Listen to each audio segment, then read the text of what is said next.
Welcome to the first episode of the Chug Cast. I am your host, Taylor Desi. I got to have a conversation with former Suicide Silence drummer Josh Goddard. We talked about his time with Suicide Silence and a couple other topics. You're watching the Chug Cast.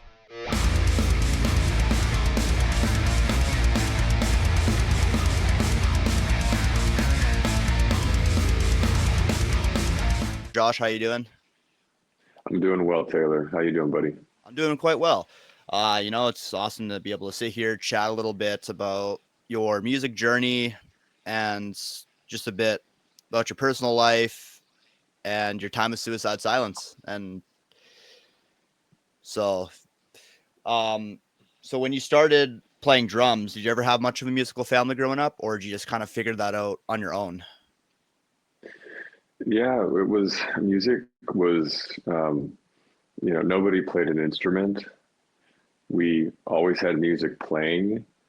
My home, my apartment, our tiny little apartment in Oceano growing up had it was a combination of or I should say a mix of Enya, Christian music, and then as we got older, Weird Al Yankovic.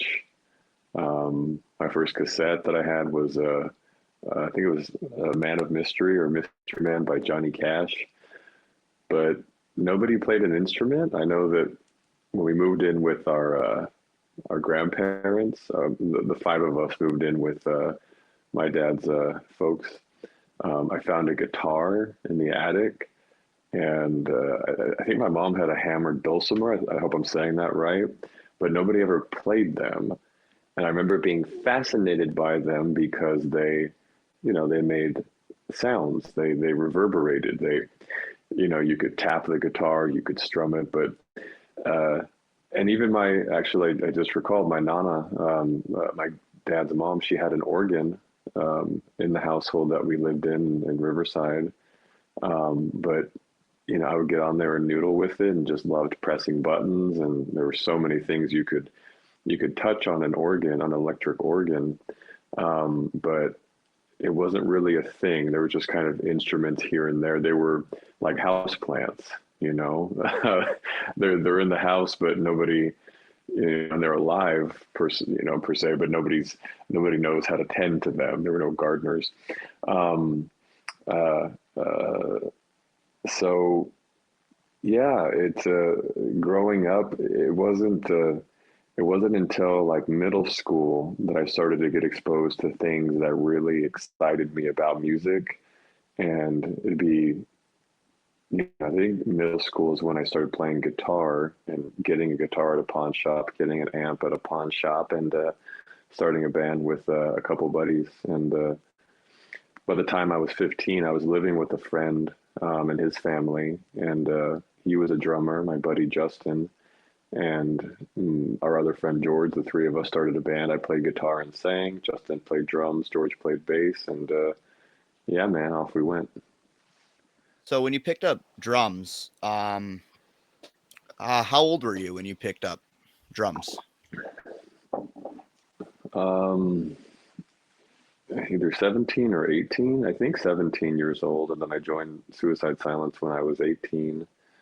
It was a very brief period of time. I remember always being more attracted to drums, even when I was playing in that three-piece band at my buddy Justin's house.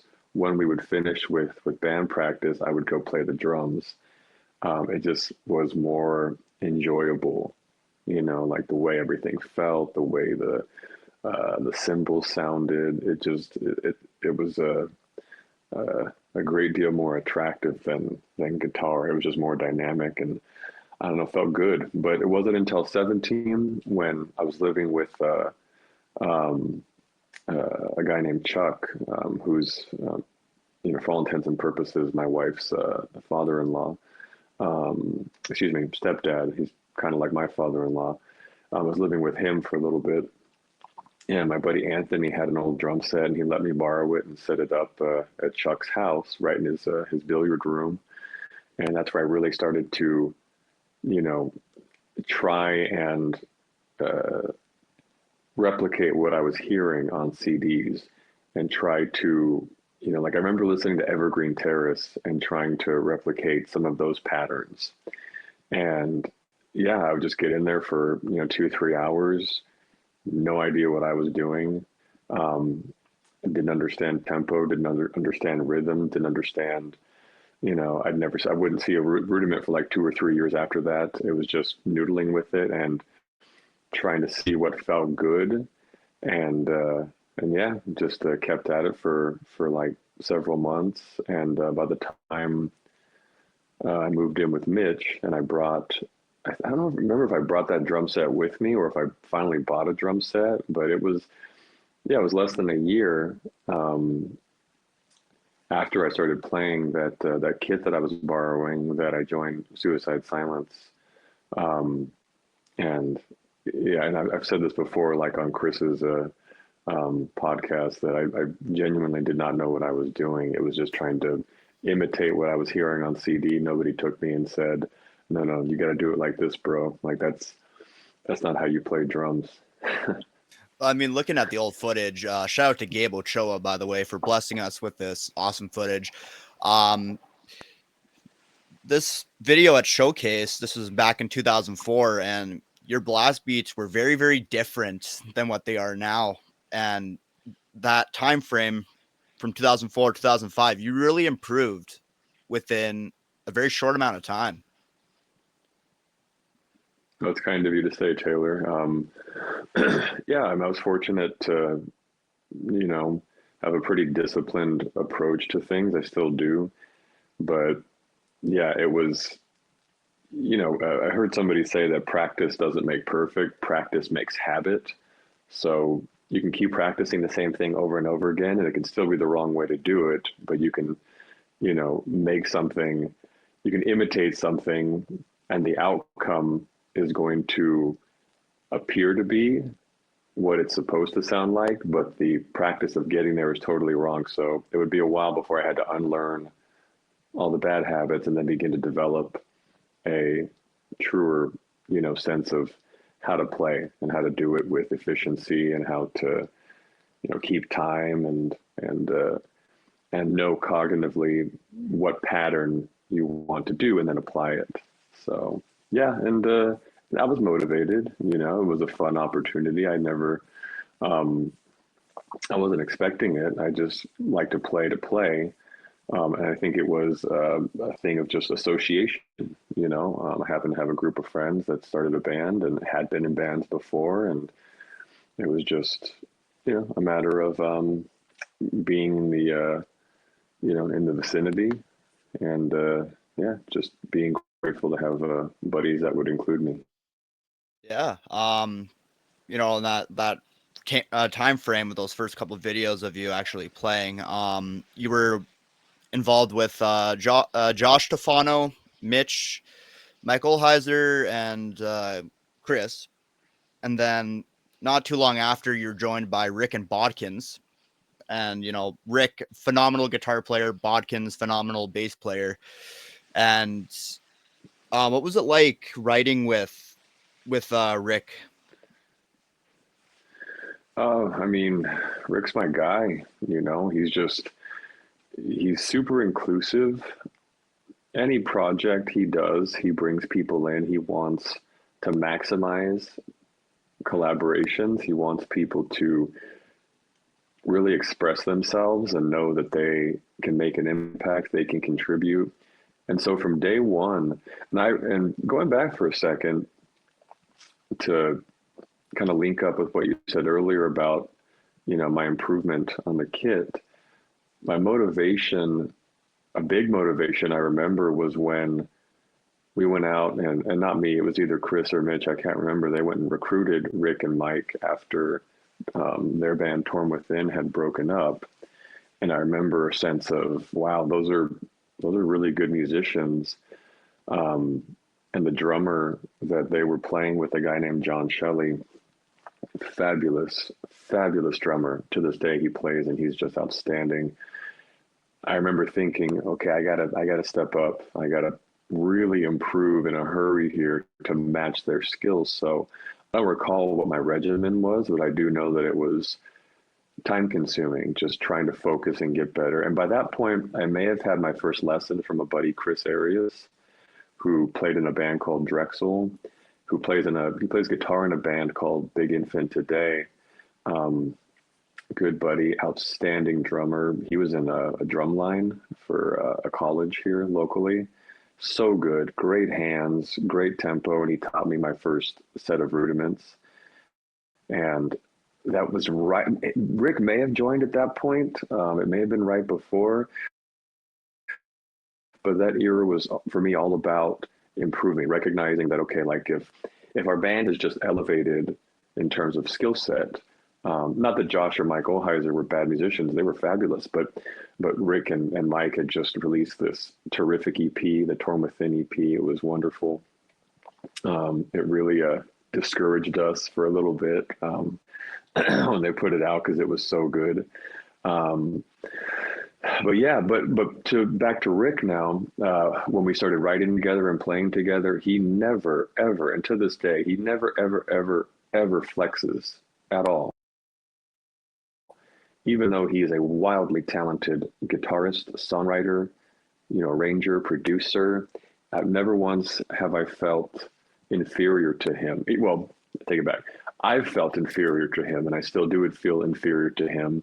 Um, but he never gave me reasons to feel that way. It's always been a joyous process with Rick. Playing live with him was a joy. Writing music with Rick was a joy. And even after Suicide Silence, we've continued to collaborate.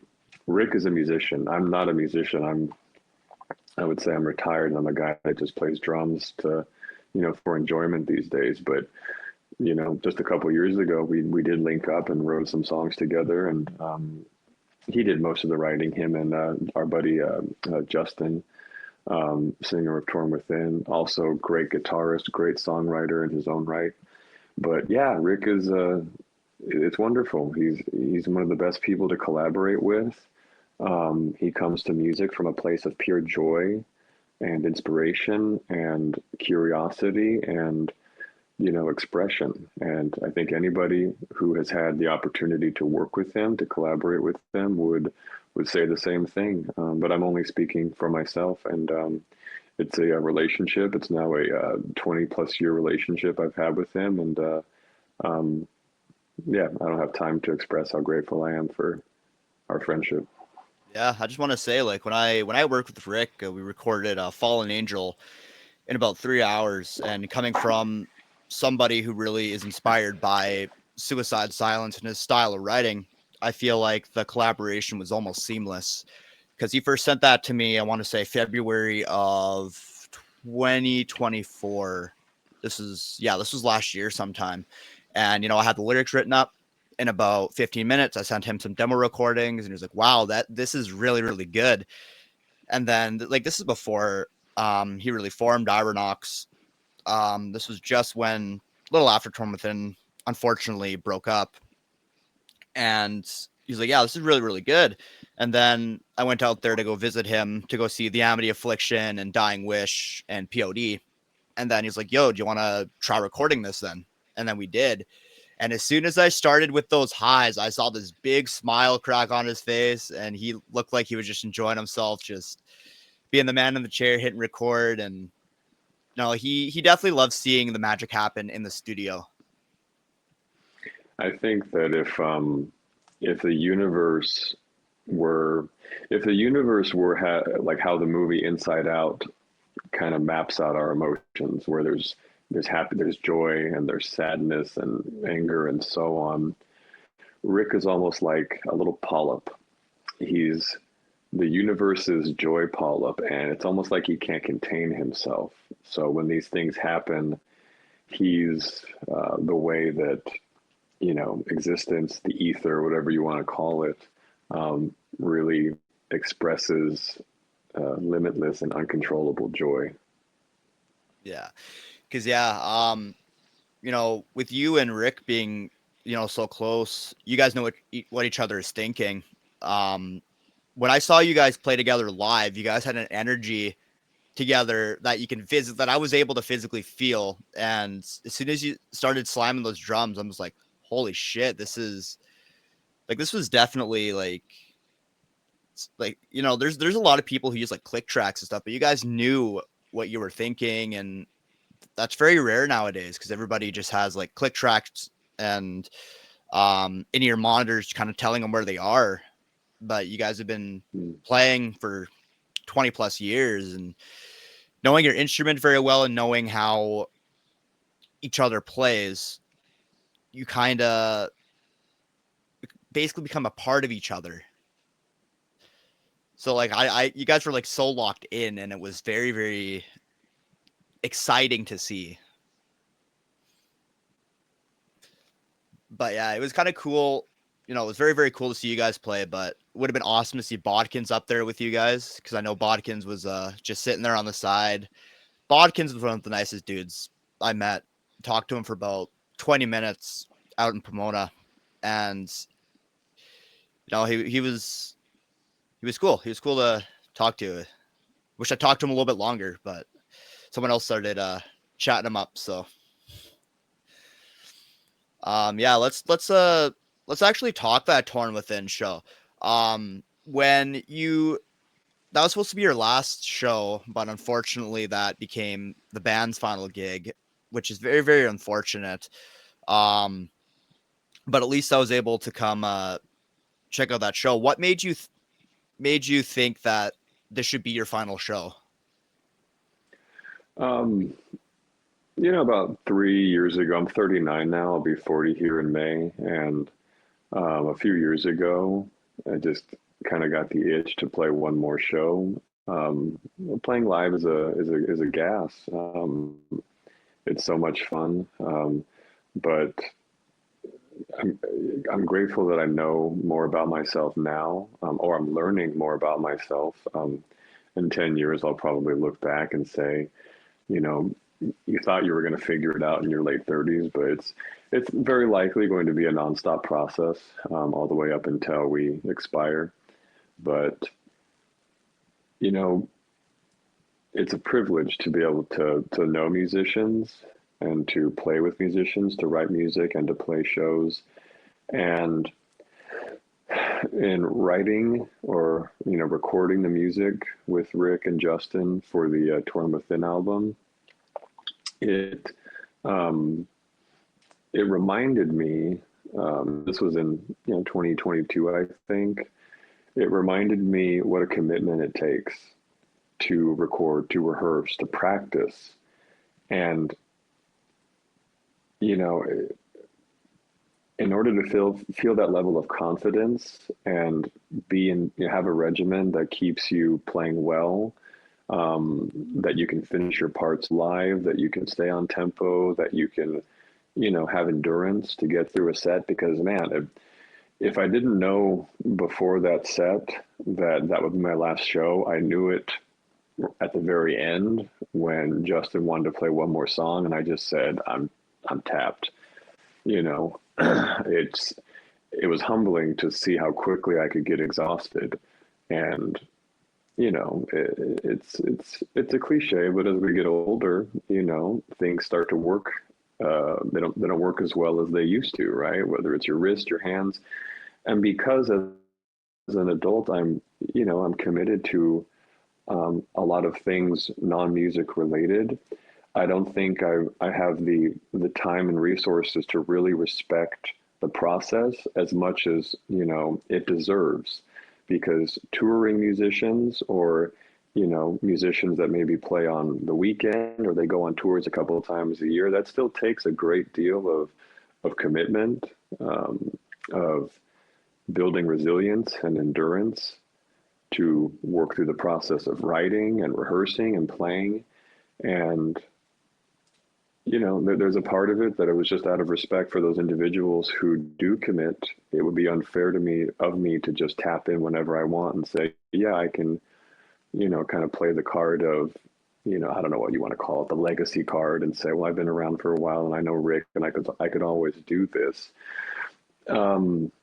And I think the other thing is, not just the respect and recognizing, that my body is not what it used to be. We're not getting any younger, and also the time, the commitment, and respecting what other full-time or part-time musicians dedicate to the craft. I also, the other thing is I also just have other pursuits that interest me. And though I want to keep playing, I won't be able to ever stop playing drums. It's too much fun. Um, it'll just be a hobby that I keep up with while I devote, my time, my mind, and my creativity to other things outside of music. And so I kind of learned that through the process of working with Justin and Rick, writing the album and then preparing for the show, rehearsing. And yeah, it was just nice to kind of say it out loud because that helps me, I think. And who knows, man? We should never, stick to something just because you said it. You should always revisit and, use your rationality, use your powers of logic to establish, what's right for me. What do I want to do? It is a fine line between following your inclination, allowing yourself to be guided by the moment of what I want to do right now. I think it would be good if I sat down and wrote an essay because that's productive. That's putting my mind to good use. But I also just want to sit down and play GoldenEye on N64, So I want to sleep in, but I also want to get up and go to the gym. I want to be there for a friend, and I want to be strong for them, but I also just want to let that phone call go to voicemail, even though I know they need something.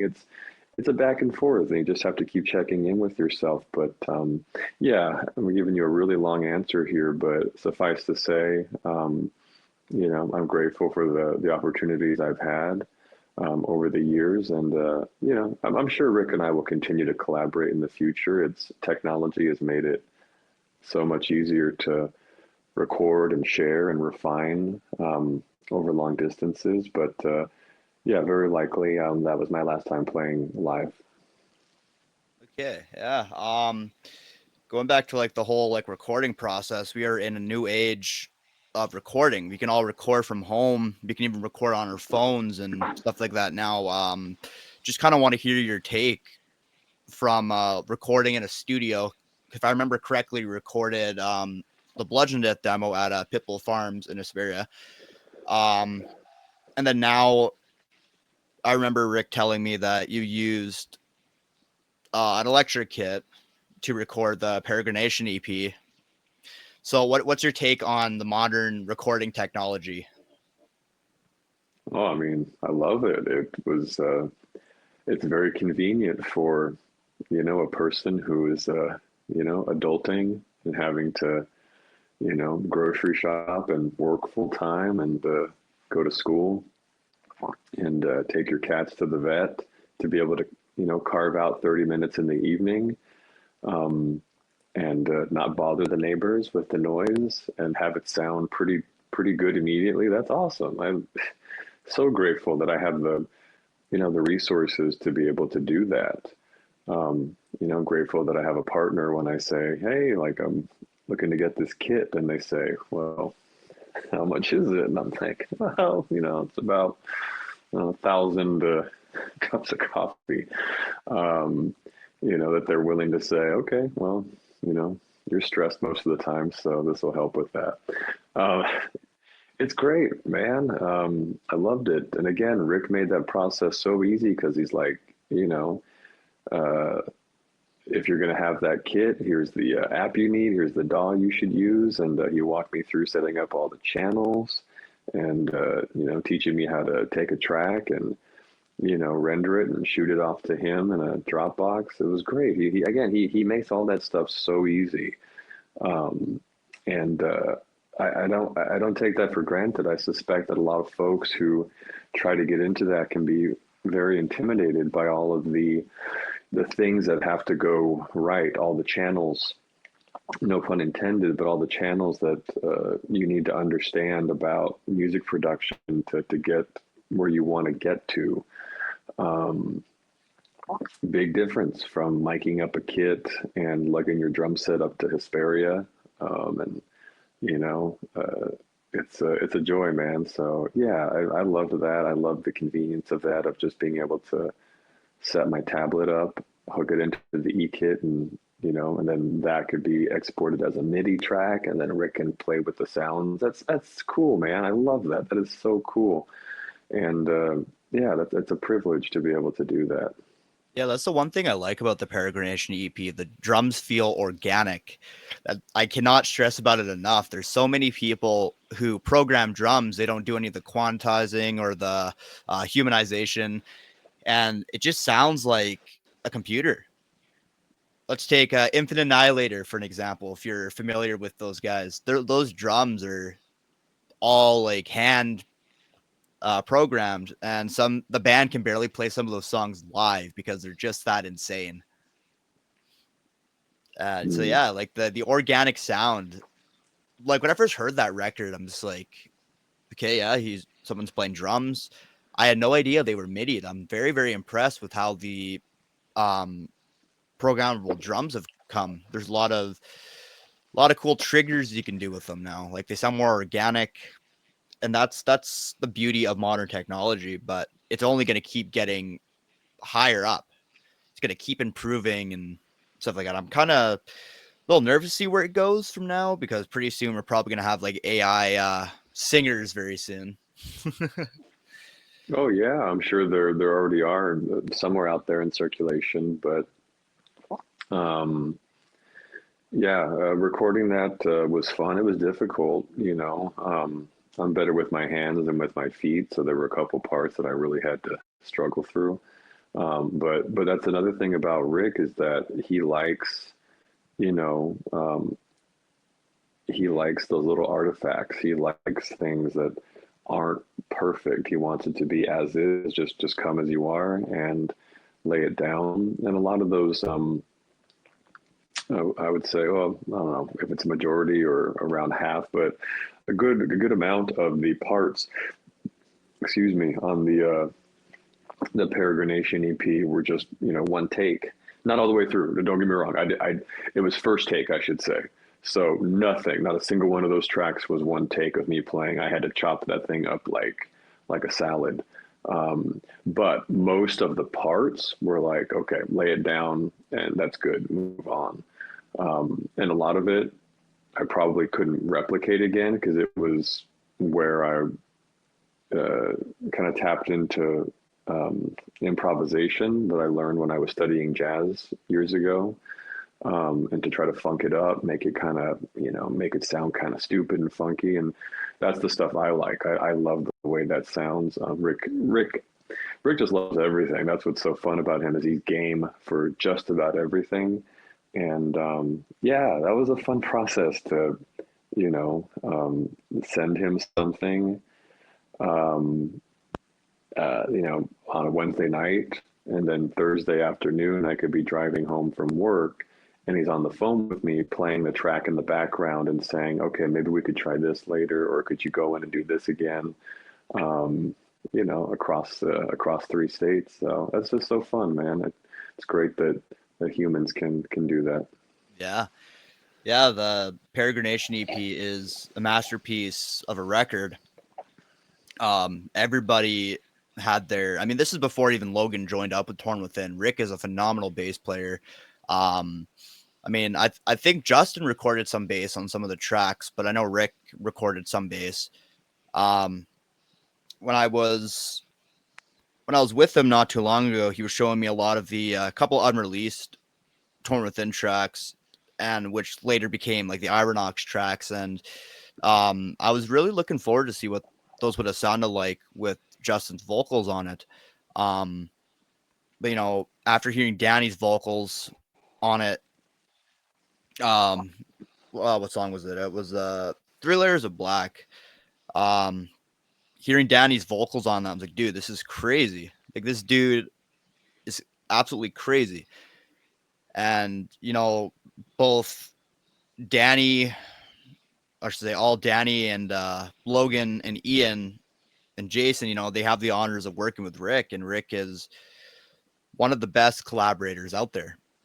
And they had that whole record done in like a couple of months. So we started like when we recorded Fallen Angel, um, that was like basically when everything was just starting out. We had that done in 3 hours back in May. Record came out in October, and they yeah, they just worked really really fast. Like when everybody's on the same page, it works. Everything works with you rather than against you. I'm not quite sure what that was like back in 2004 2005, if everybody was on the same page or not when it came to writing. I just kind of want to hear your thoughts, or kind of hear a little bit about what that recording and writing process was like for the '05 EP. So, hmm, I remember a couple of distinct moments from writing it. I remember when Rick had come up with the that first breakdown on ending is at the beginning, the when and the gap, and then dun dun dun dun dun. And I remember him and I when he first showed it to me, and it was just he and I in the music room at Chris's house playing it. We were laughing and just kind of getting a kick out of it, um, and you got to remember where or think about just keep in mind where our heads were at the time. Like Premonitions of War had just released a full length, and it kind of had that weird like I don't know like they had a groove to them, a really unique, great sound, and that was influencing us a great deal. But yeah, we can talk about influences. What we were listening to, and we can go through the tracks to try and trace the precedent for all that. But yeah, I remember it just being, that being a really fun moment. And then that must have been on a day that we got there early, and little by little, Mitch came in, Chris came in, Mike came in, and we played that for them. And I remember them all laughing and just thinking like, that's so cool. Other moments, I can't recall too vividly, but on the EP, there's 5 tracks, right? And one of them was Destruction of a Statue, which is the live version. Yeah, And it that was song the was written, yeah it that was, was it was that, it right? was the live, yeah, it was a live video. The CD actually also had a bonus video on it because it was one of those enhanced CDs. Oh, I've never used it. I've never opened the CD. I feel like this one was opened because I think it was pre-owned, but I personally haven't opened it. But got it. so yeah, you had like the 4 studio recorded tracks, and you had like the live video. Um, yeah. Want to continue going on there? Yeah, I was gonna say don't open that and play the music video because it's probably like the girl from The Ring is gonna come out and um, keep that thing locked away. So point is that Destruction of a Statue that was written before I was in the band. That was written when Tanner was still in the band, and Mitch had joined as the second singer. It was tweaked a little bit, and just modified into the version it became. But yeah, that was already a song that I actually seen live when I was going to their first couple of shows. Yeah, ending is the beginning. Disordered Thought, that was actually written with Josh Stefano when he was still in the band. So it was Chris mostly, and then Josh. Um, Ending is the beginning, Swarm, and About a Plane Crash. Those were really me and Rick. Um, and yeah, just it was fun. It was I would say relatively quick. Um, I'm not trying to disparage myself, but I think objectively, the guys were. I was the weakest link in terms of skill set, and so but that's what's so wonderful about Rick as a person is that he never let that hinder the process. He never said, "I wish you could do like Derek Roddy blast beats," or I wish you were as fast as John Longstreth." It was never that. It was just you are here. This is what you bring, and we'll work with it. So it was very fun. It was a very fun process, writing, recording. I'm really not much of a studio guy. at all. I think it's just a tremendous amount of pressure. Um, that's another thing that made writing the recording, I should say, the Peregrination EP a couple years ago so wonderful. As it was just me by myself in the art room, so I could record a part. Didn't sound good, do it again. Record a part, and if it wasn't working out, walk away and do it later or do it tomorrow. And there was nobody like bugging me about it. So yeah, having late teenagers, 18-year-olds, 19-year-olds, all in the same room trying to record all these songs. It was a lot of pressure for sure. But Nick Bygone, Nika Singh, one of my best friends to this day, recorded us, produced that EP. And Nick did a tremendous job. It was all at his home studio, super legit. He had a great setup. All of us were so impressed with him. He was a young entrepreneur before any of us knew what that meant, and he got us through that. A lot of credit needs to go to Nick for pulling us through that process and making everything sound as well as it could, and fixing my drums when the blast beat sounded like crap. Um, yeah, but in terms of writing, it was a good process. It was fun. It was collaborative, and never once did I feel terribly stressed out by it. It was I would say it was governed primarily by just happiness and fun. Yeah, my first time hearing that EP, um, all only thing I can remember is hearing that tin can snare in the beginning. Um, it's not a perfect mix. Like it's not like Knock Loose or whatever you can hear now. But there's a lot of like nostalgia and just beauty of that mix in general, because it just showed how much like the band has evolved over the years, even though you left in like early '06. But the band really evolved from that, and it's just something you can look back on. Like, I don't know, another 20 years from now, you can look back at that recording and say, oh yeah, this is what I've accomplished at like 18, 19, 20 years old. But kind of like going back to the snare, what made you think, okay, yeah, I want to use a snare, but really, really tight? A couple different influences there. We were listening to Circle of Dead Children a lot. That really poppy snare. John Shelley, who I mentioned earlier, when he was playing in a band called Forsaken Hatred and later The Final Burden, he was playing on a piccolo. And I think even in Torn Within with Rick and Mike, he had a piccolo snare. I just love that poppy sound. Mitch seemed to really like it. I don't think anybody else. I think everybody else was relatively indifferent to what snare I used. And yeah, I was experimenting with a couple different ones, and I just tightened it as tight as I could, and I wanted that pop. I think I think some Dying Fetus or maybe Skinless Records had a pretty poppy snare. I may be misremembering that, but yeah, that was what we were replicating. That was, you know, we wanted it to have just that ping, even though it doesn't make any sense. As you're a young person and you're developing your tastes and preferences, who knows where they come from, really? But I think it was about trying to emulate some of those legendary death metal bands and their snare sounds. Yeah, I just kind of want to take a moment to kind of like appreciate what you and Mitch brought to the band, because you guys brought a lot of life to that band. Because I was talking to Rick about this.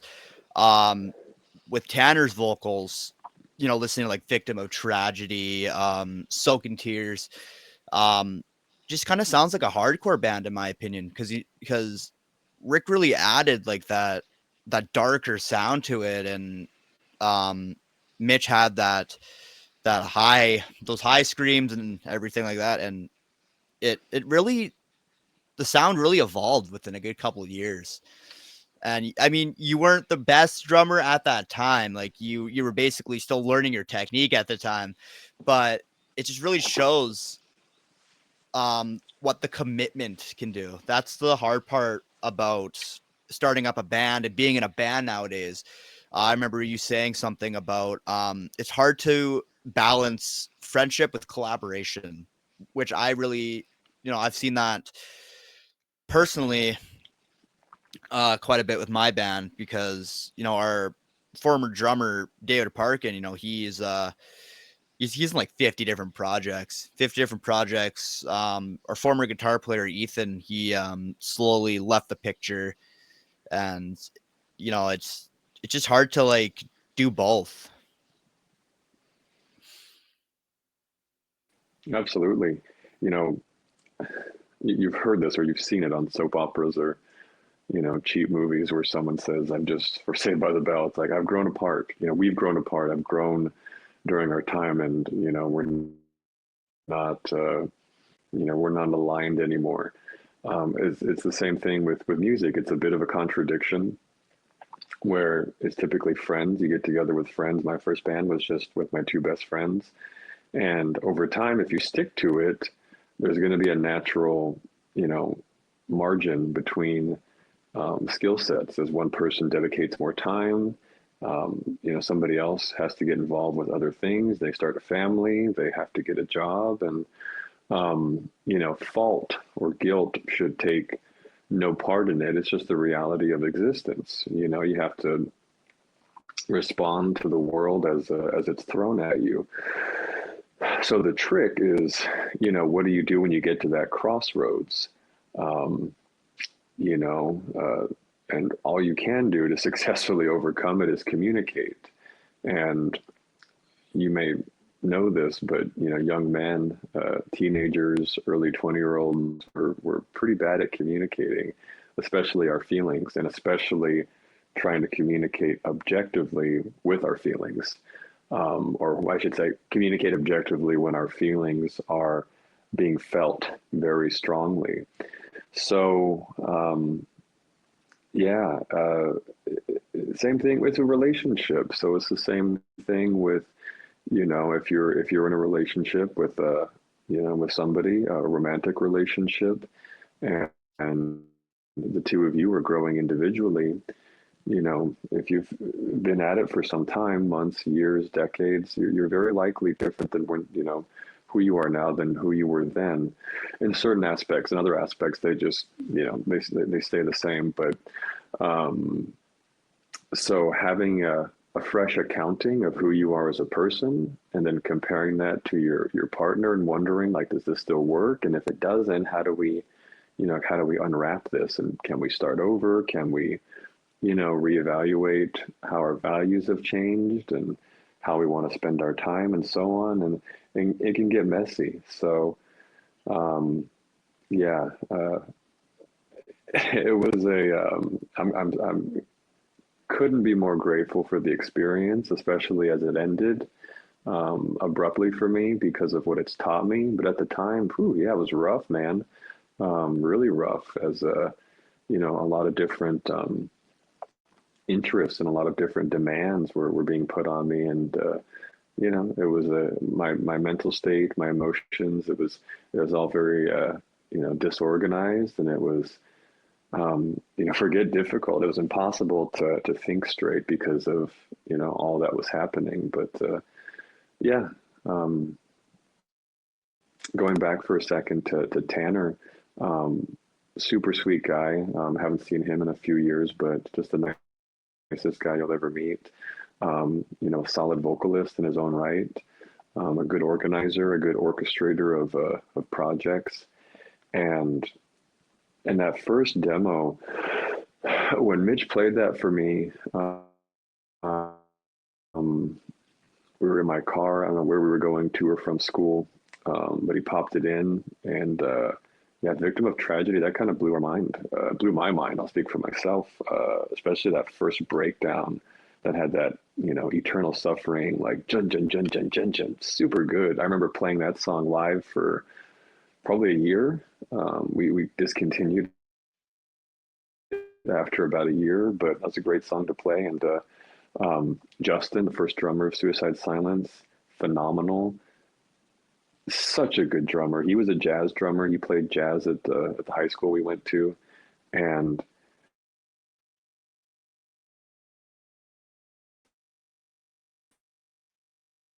I know I've said this before, and I hope I have this right, but oh no, are you back? Yeah, yeah. Did we lose you for a second, It's saying Taylor? it's Okay, but we're back. yeah. I can hear you. I'm just gonna like clip it a little bit, but it says you have like a little bit of a weaker connection. I'm not sure if that's because of the fires from or anything, but um, It may be. Are you hearing me but yeah, okay if you, now? yeah, yeah. Oh yeah, I can hear you. I can Yeah, it's go just like back. the video isn't 100% perfect, but it's working. Yeah, if you want to like kind of like Okay. restart that kind of like that answer a little bit. Yeah, of course. We were talking about Justin, the first drummer of Suicide Silence. Such a wonderful drummer, an incredible player. Um, he played jazz in the high school ensemble. He was a jazz drummer. I'd seen him play in one band earlier in in our high school years. It was more like a kind of a Deftones thing, and so good. Great pocket, great rhythm. And I've said this before, and I hope I'm right, but I believe he played in Suicide Silence with 1 foot. So what I mean, 1 foot on the kick. So 1 foot on the kick and then the other on the hi hat. And he was doing those. There weren't too many blast beats in that 3 song demo, but they were there. Like Victim of Tragedy, Stand Strong had blast beats, and there's even like a part in I think it's Stand Strong where he's doing these like little flutters, and they sound like double bass, but it's just 1 foot. Again, I hope I have that right. I remember seeing them play live. I remember seeing them in rehearsal. I confirm it, but who knows? Well, Justin could confirm it. He's out in the world somewhere. Wish him well. Hope he's still playing because he's so good.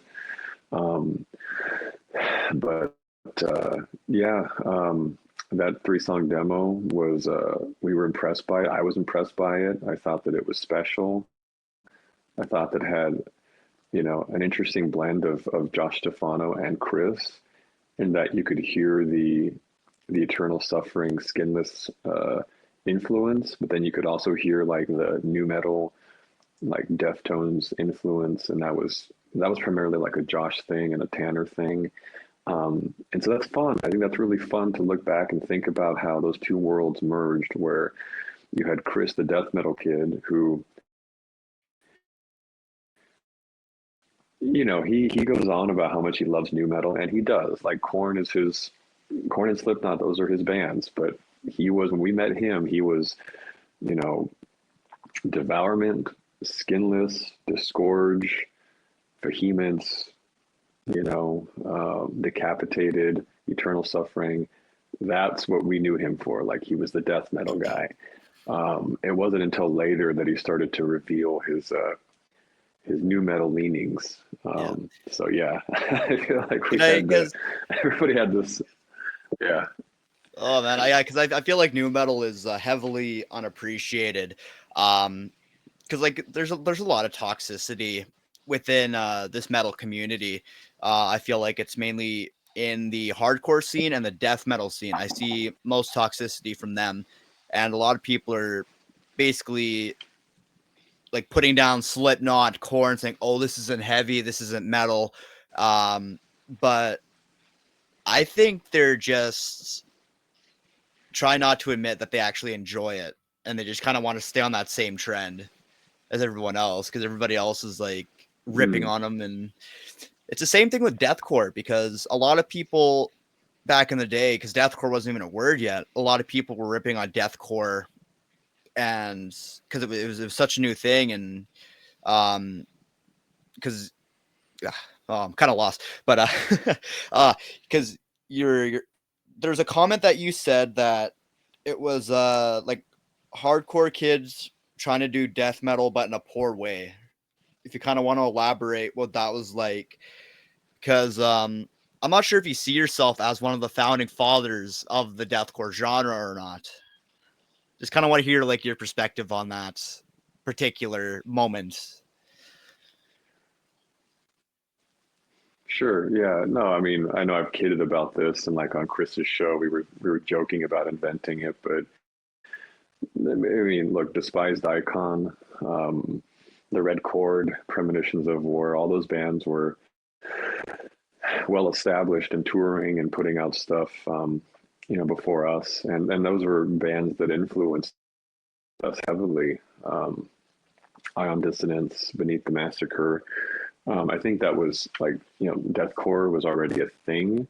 It was probably the MySpace effect that gave Suicide Silence a bit of an oomph and differentiated. And of course, like Mitch was a phenomenal singer, iconic live performer, iconic vocalist. So that may have been the single greatest factor as to why the group stood out.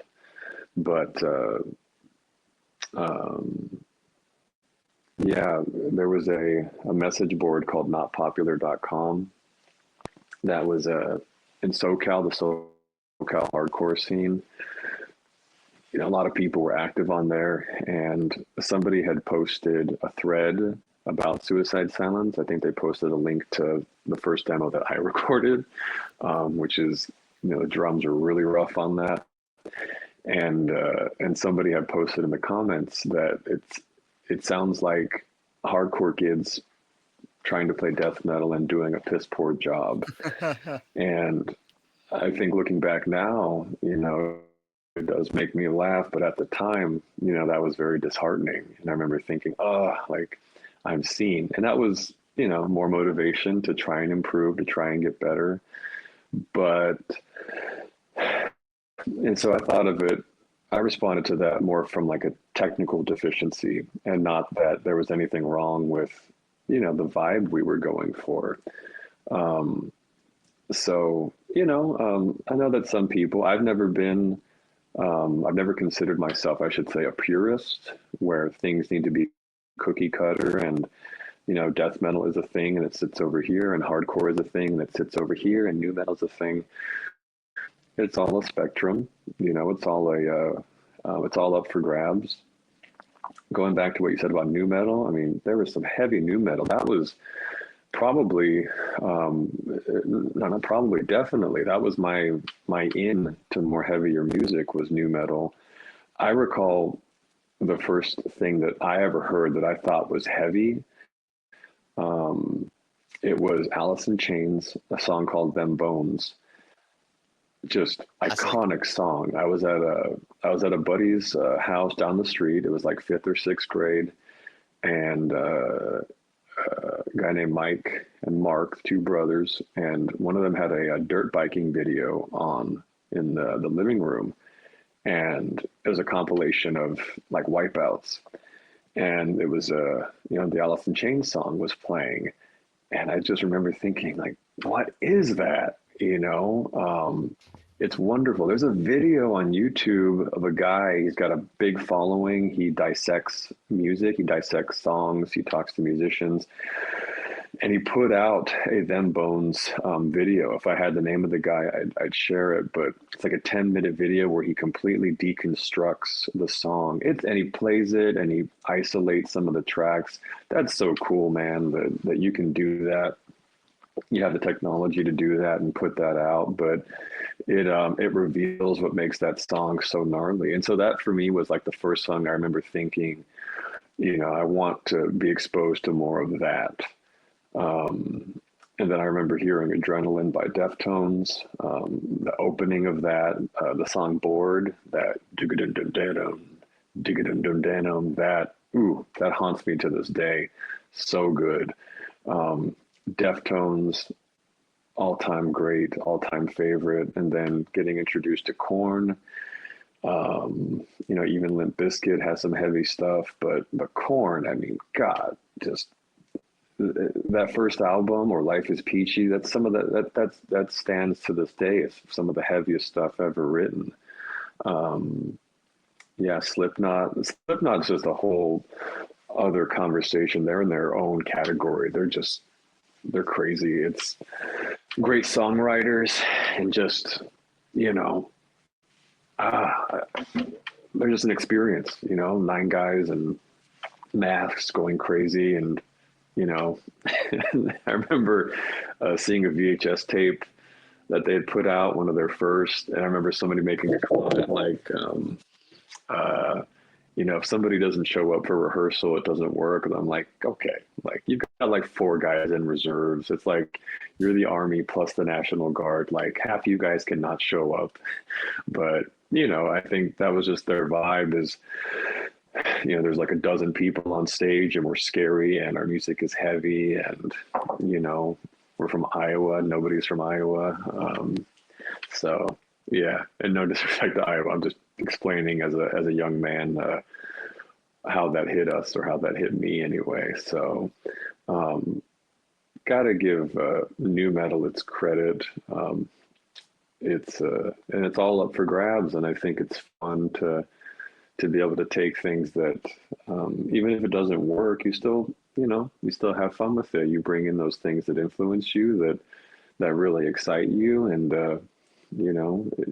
wherever it leads, just follow the laughter, follow the happiness, follow the good vibes, and whether or not other people pick up on it or dig on it, doesn't matter. It's just be true to yourself, keep rolling. Yeah. Because back in October, I went to go see Korn with Rick, and I was watching Monkey play, and just seeing his stage presence. You can really see how much Garza looked up to Monkey. But one thing I cannot figure out, even to this day, is where you got your stage presence from. Like watching older videos, like of you full on slamming the drums. You could have you were like breaking cymbals. You could have broke cymbals every single gig, and um, just the way you were slamming them down. I just kind of want to know where that particular uh, stage presence came from. Um, I don't, I don't remember it being like anything conscious. I just remember Mitch always saying like, you got to be rocking out, you got to go hard. It's got to be, you know, um, it's got to make an impact. It's the hits have to be hard, and you need to be, rocking out. And yeah, like I didn't necessarily need anybody to tell me that. It's fun to just kind of go wild when you're vibing and feeling good. It's relatively natural, but I'd be lying if I wasn't making an effort, to put a little extra oomph into it. Um, but yeah, it's just fun. Some of the live, the one drummer that stands out to me was the Into the Moat drummer. I don't know if he was the one and only or if he was one of many, but I remember playing with them a couple times and um, seeing him play. He really got into it. He would do some pretty gnarly stuff back there. Um, because I didn't consider myself terribly technical or even good, and I'm trying to be objective here. I needed to compensate for that with something. So stage presence or, being a little bit wild back there was my way of contributing when I couldn't contribute, really fast feet or great blast beats or crazy fills. It was just, this is what I can do back here. Um, Other bands, like we were influenced by Norma Jean's stage presence. Back then, we were influenced by Dillinger Escape Plan. Later on, like when we toured with From a Second Story Window, they were, they kind of got it, and we liked each other's, presence up there. Yeah, any band that really like moved, we wanted to be more like that. That seemed to fit our identity and our style as we like to get into, the songs as we were playing them. But from a personal standpoint, yeah, it was just again wanting to add value and wanting to contribute in any way that I could. Yeah. I mean, it definitely added that extra punch to the mix there.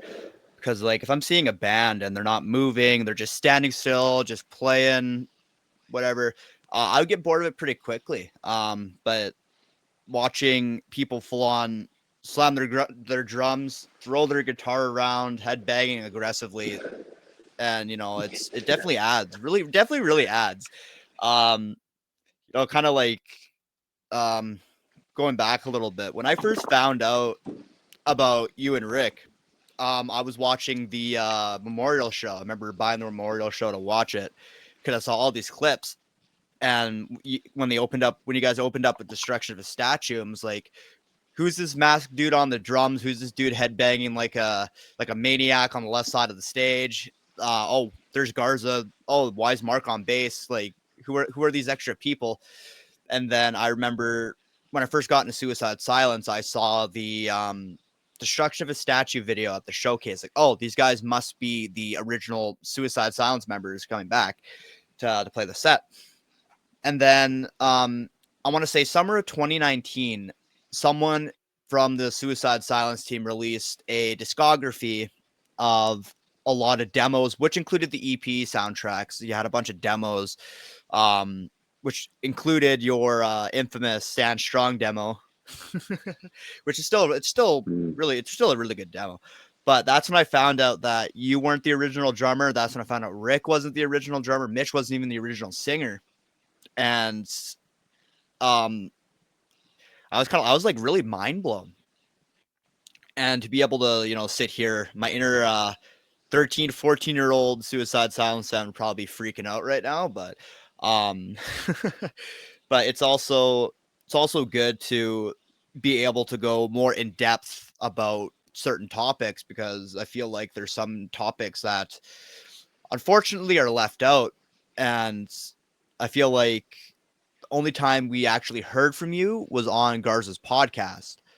So being able to go more into depth with other certain subjects like stage presence and stuff like that, that's very, very interesting to kind of touch on. So going back into the memorial show, you weren't in the band for about 6 years at that point, and what was it like learning those songs again after 6 years? I feel like that's not touched on enough. Um, yeah, I mean, yeah, I wasn't keeping up. I mean, I consistently played during that gap. I kept up with drumming. I played with Rick. I played with a buddy Colton. Um, at the time, I had just finished playing with a rock en español cover band that I was in for a couple of years. And so I was playing more, like rock and roll beats, mildly influenced like Latin style drumming, primarily focused on the jazz that I was learning. So, yeah, when Jerry had asked if I would, play a few songs at the show, and I asked him which songs, and he told me. I said, all right, well, let me. I committed to it. I didn't want to, hold him up, and I just sat down and started playing Blast again for the first time in a while, and it took a little bit, but luckily at that point I developed a better sense of how to play the drums correctly. My my technique had developed. I could read sheet music at that point, and I understood how to, you know, get to where I needed to go, and a lot quicker with it. And the trickiest part was just again like getting to a point where I could, rock out the way that I was used to, the way that I think people were expecting it. That obviously was a little painful, needed some stretching and trip to the chiropractor after that. But it was weird. It was a bit of a weird time, obviously, having been estranged from the guys for about 6 years, and getting the call about Mitch's passing was quite sad. And then returning to play a show, to try and celebrate Mitch's life and honor everything that he contributed, while at the same time having an opportunity to play songs that I never got an official goodbye for. That was, that was emotionally difficult. Um, and yeah, I hope that we honored him. I hope that you know what I brought was more of a reflection of trying to appreciate the time we did share together, appreciate our friendship that we once had, and honor him, honor his family, and yeah, I hope that it was a reflection of everybody's shared love and appreciation for for who he was and what he did. Yeah, it definitely, I wish I could have been there, honestly, but at that time it would have been like to 2012, I would have been about 9 years old. So, at that time, you wouldn't see me flying out to Pomona to go see you guys play. But that particular show, um, there's been a couple speculations about different vocalists about who should be in what position. Um, it's there's been a couple things I've been kind of like thinking about in that particular way.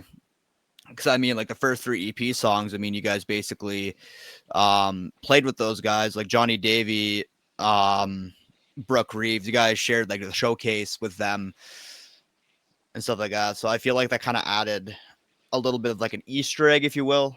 But kind of like going back to playing it, um, you played in front of people who either knew you very well, like music in the music scene, and there are probably people who was in the same boat I was. Like, who is this dude? Like, who are these two dudes on guitar and drums? Like, uh, what did you think around that time? Were you nervous?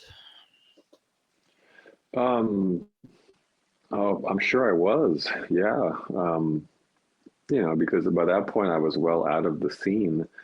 6 years removed from my time in the band, and just running a restaurant and playing small shows with the band, the cover band I was in, and yeah, it was a little bit, I'm sure, nerves, but it was sadness, and I was also experiencing some happiness because I was reconnecting with people that I cut out of my life.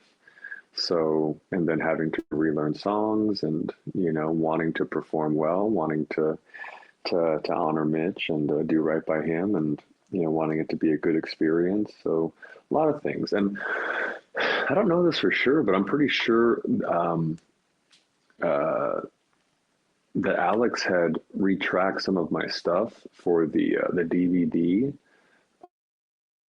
Um, and he can confirm this, but yeah, and so I don't know, like, ultimately what I sounded like. I remember it felt good, and being mic'd up, everything seemed to be, on point for the most part. But I think Alex may have had to come in and reduce some tracks just to give it some, give it a solid sound for the recordings that came out after. So I say that because, you know, it was a lot of emotions, obviously, being there for this, a good reason to honor somebody, but ultimately for a tragic reason. So that was a cloud that kind of hung over everything. But for the most part, it felt more like a celebration of life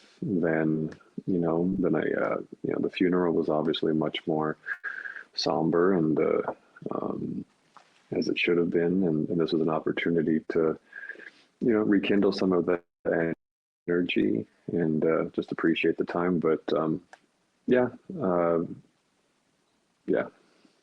Yeah. Mitch always has been one of my biggest inspirations within the deathcore genre. Um, when I first heard his voice and really started getting into it for the music and the lyrics and stuff like that, it really changed my life and the way I look at a lot of different things. There's a lot of I've gone through a lot of things personally in my life, and hearing that kind of helped relieve it a little bit. And with him passing, there's not really people to who follow his footsteps, and it's something I've wanted to do ever since I found out he passed away and stuff like that. But I wish I could have grew up and listened to him when he was still, still with us. But having his memory encased in stone, I mean, everybody can go back and listen to his music. Like 50 years, you can go back. I can just pop this in, listen to this, and it's encased in stone. But having people to follow his footsteps, even like in younger generations, feel like that still kind of honors him in a way. Like I've had somebody full on get upset with me just the other day because I mean, you probably see my vocal stuff. I sound very, very similar to him. Years of practice, and I had somebody saying, "Oh, you're disrespecting Mitch for copying him. You're copying him," and I was like, "No." I put a quote there from The Office, and it was like, "Imitation is the most sincere form of flattery," and it's what I want to do. Like I add my own like I am my personal self. Nobody can sound exactly like Mitch except for Mitch.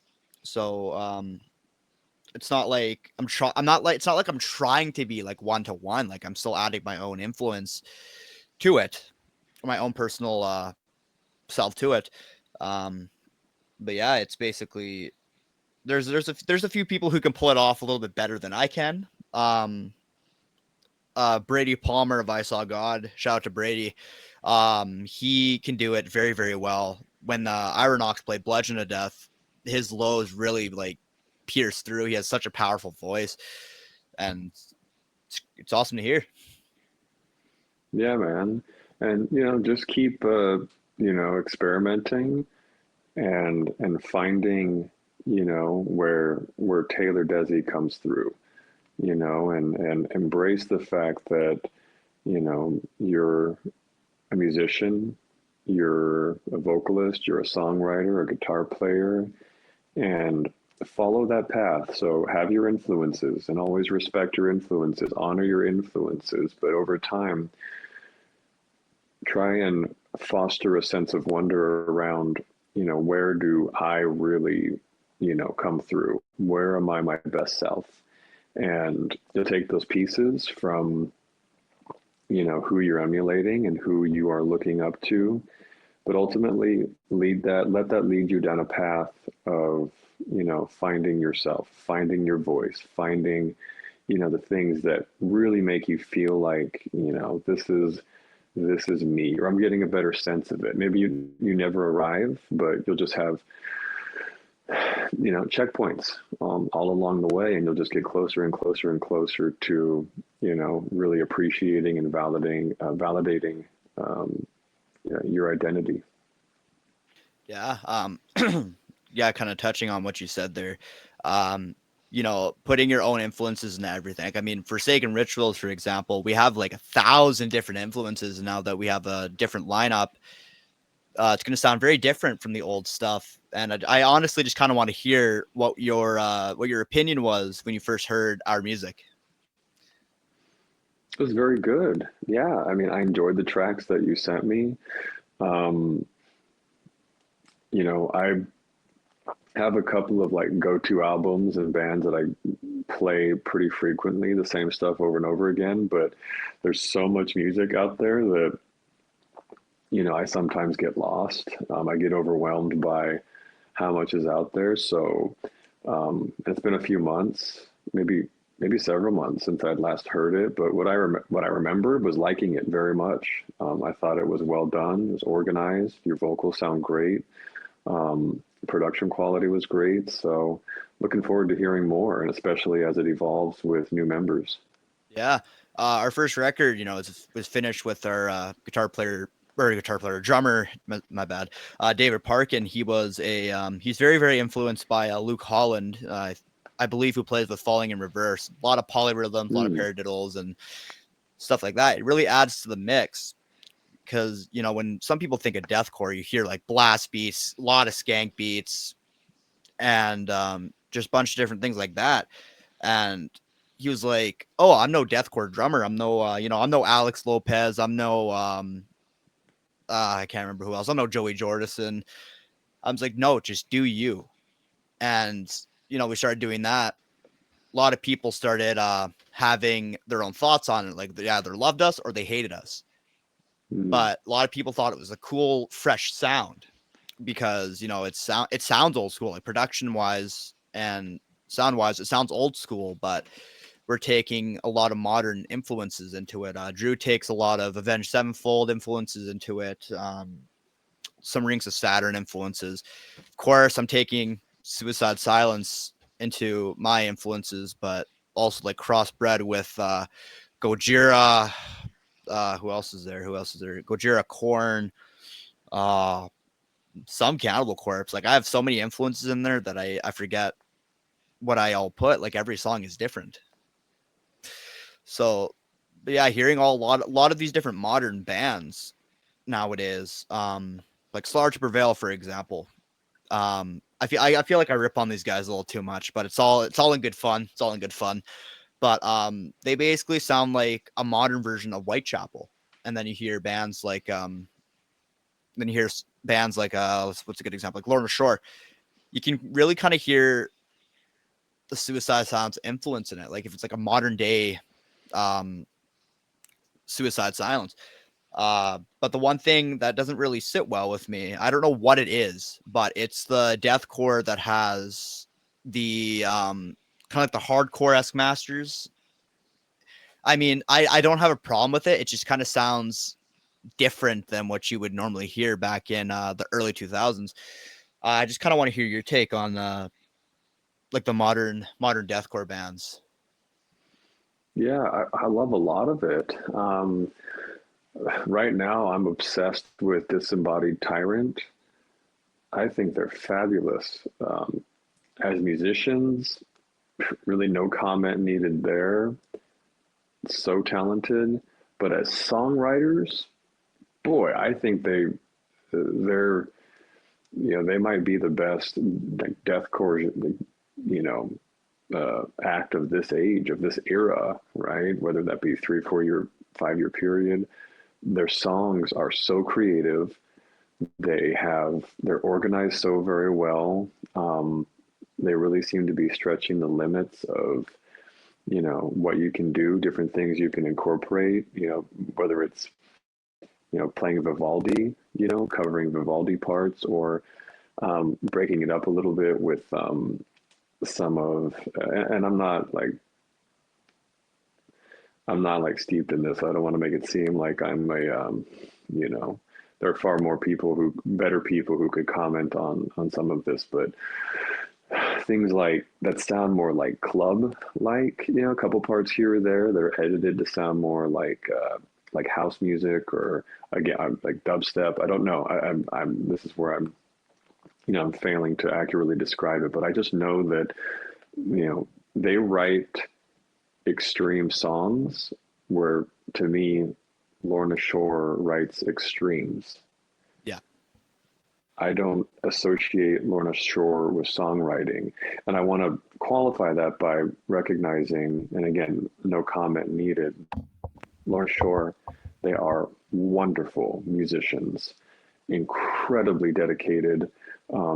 Sometimes I feel like the word talented is wrong because it almost suggests that they were born that way, but they're not. They're drummer, they're guitarist, they're vocalist, all of them, the bass player, the tremendous amount of dedication to getting that good.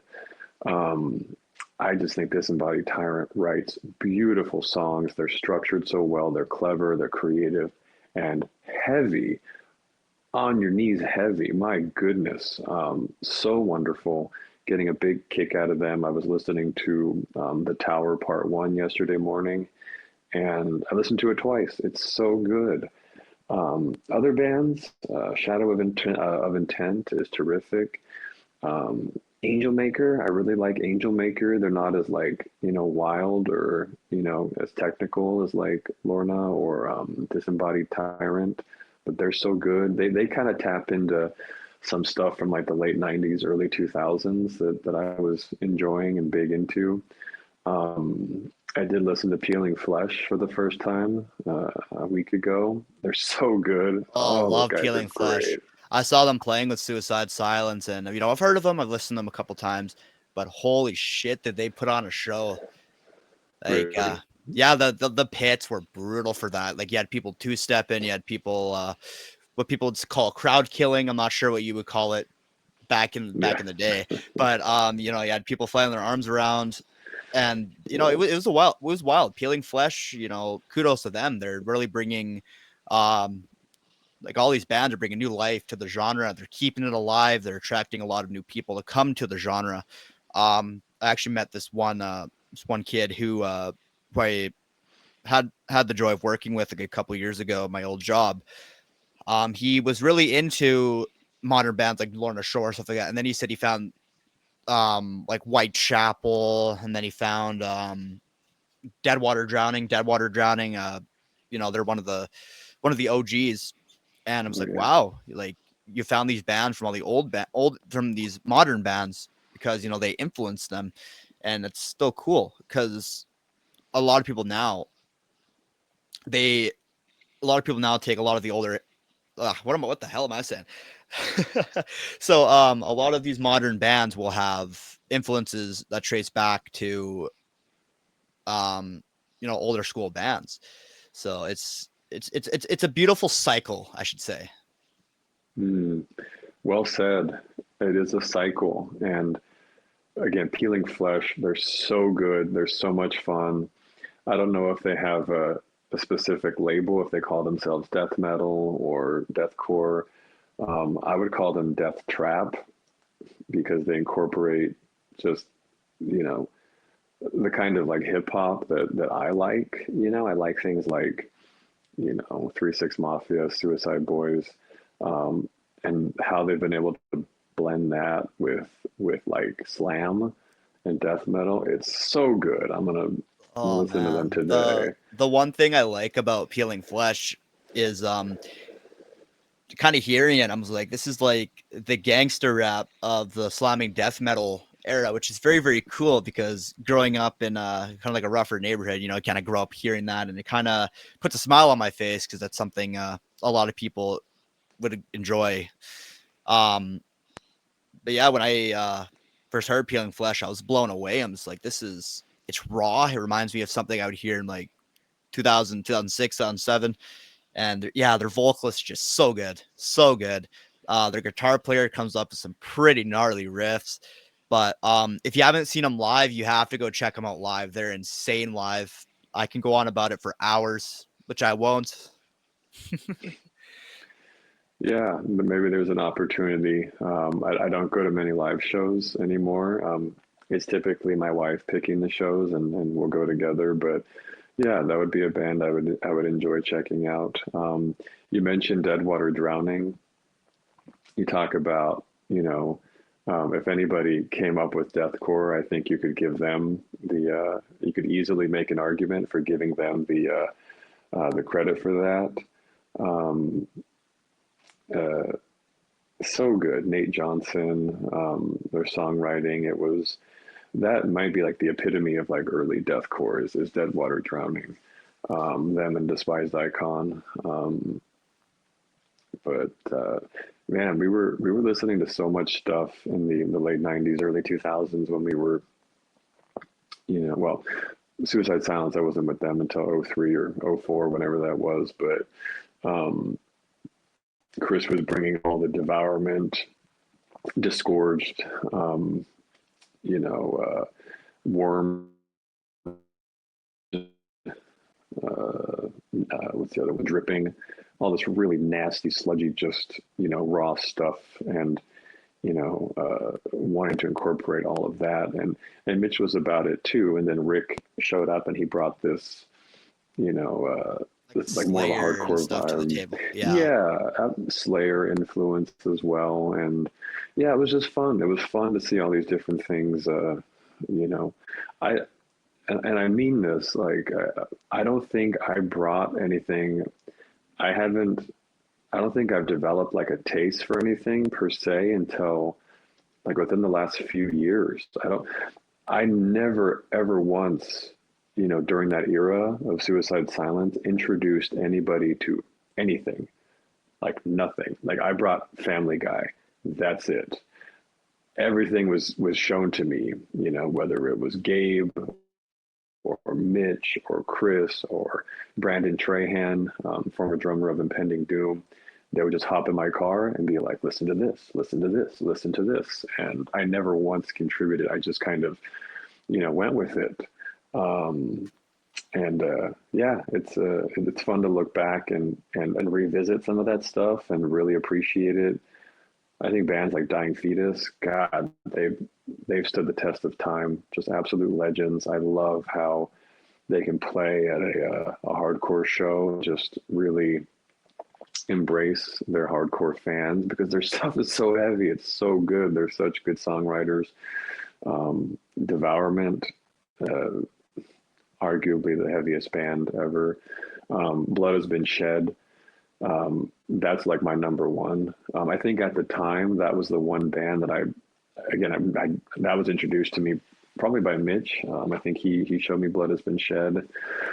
He used to have this great Blood Has Been Shed hoodie, and yeah, that stood the test of time for me. That was, again, you could argue that they were doing more deathcore at the time. That the album Spirals, ridiculous. Phenomenal record. Still one of the heaviest things you could ever put on. And again, there's a lot of dimensions to this. There's production. Like you listen to Kubla Khan, what they just put out, it's so good. Oh my goodness, Kubla Khan is so good. Kubla Khan, that's like redneck beer drinking music right there, like some good old like brawling music right there. There's I went to go see a show not too long ago. This was before I went out to Denver. There was a little bit of Kublai Khan playing, and people were just going nuts. Like there's people doing like spin kicks and stuff like that. I was like, I'm gonna get out of the way. This is like before I came out to Pomona, so that I didn't know what the hell was really going on. My first introduction to like actual hardcore, I would say, would be Cassetta, Darasum, and DNG. Shout out to those guys. My first, because I went to go see, came out to go see Torn Within. I was supposed to go out to Denver to go see them, but I went out to Pomona because I found out that from Rick that Cassetta was playing, or they were playing the night after Torn Within. It's like, oh, look at the timing, right? And then I flew out to, flew out there. That was my first introduction to hardcore, and they were phenomenal musicians. Like everybody that entire night, they nailed it. Iron Rule, the second night, that was insane. DNG, Drez has phenomenal vocal range. Like I'm jealous with what he can do vocally, in terms of like mids and just like false chords, or whatever. I don't know what his vocal technique is, but I really enjoy what DNG and Traditions put out. I think Andres, his style is toes to the top of his head. He's got so much ferocity. His live presence, his stage presence is exceptional. It's only a matter of time before he becomes a household name, I think, in the heavy music world. He's so good. He's so talented. Sweetest guy, and just great. DNG was great to hear live, and it was great to meet him. And yeah, he's outstanding. I hope more people, I'm sure they do, appreciate what he brings and what he contributes. Yeah. Out of every other band that night, I mean, I remember Iron Rule a little bit, but besides Torn Within, the band that really stuck out to me was DNG because it sounded different. It was heavy. People were really enjoying it. I saw people stomping around. There were just people like hardcore dancing, and like I actually got goosebumps. I got chills just listening to them live. I mean, I've never heard these guys before until that night, and I was just blown away. There's a lot of bands I've seen live, like local bands that I've seen live that blow me away. I flew out to Toronto back in February 2023, and there's this band from Toronto. I mean, they're actually from Whitehorse, Yukon. They're called the Animal Warfare Act. Their singer, he's like singing really, really fast, playing really fast guitar riffs. And these dudes had like the kind of like animal masks given by their name. Their drummer was wearing like a mask too. And like the energy they had really good control of the crowd. Like what I think is a good band is like, of course, if you can put out good music and if you have really good crowd control really adds to the live performances. Um, and like that's those two bands are some of the best live show local bands that I've seen in the past little while. Um, so I mean, knowing you don't go to too many shows, but within the last 20, 21 years, what was the best local band that you've seen? They could still be around. They could be disbanded. Oh wow, I have to think about that. Yeah, God, I really have to think about it. So many. Um, I mean, yeah, I so hear many. Gabe mention Bound in Blood, but I never see much Bound in Blood footage or anything. I haven't seen any of that. Yeah, I mean, Gabe goes to so many shows. Probably it's like a second job for him, going to shows and just being present. So yeah, he'd be a good person to ask. But the problem with that, he'd give you 100 answers because he's seen Oh so yeah, many yeah. bands over the years. Gabe is Um, Gabe's a California metal encyclopedia. I remember asking him a couple questions about certain things, and he came up with these semi-long answers, and was like, "Wow, okay." And he had those. It's like he had those like at the front of his mind, and me kind of being like a Canadian metal somewhat encyclopedia. Um, it's kind of cool because it kind of clicked pretty well. Um, so yeah, it's but having Gabe, like Gabe is a legend to the metal scene because he throughout the years he documented all of these videos, blessed us with all these little videos and stuff like that. So seeing footage of Mitch, I also found out that there was footage of Dying Dreams. Mitch is one of Mitch's older mm, bands, and he still had that same kind of like vocal style too, and finding all these gems.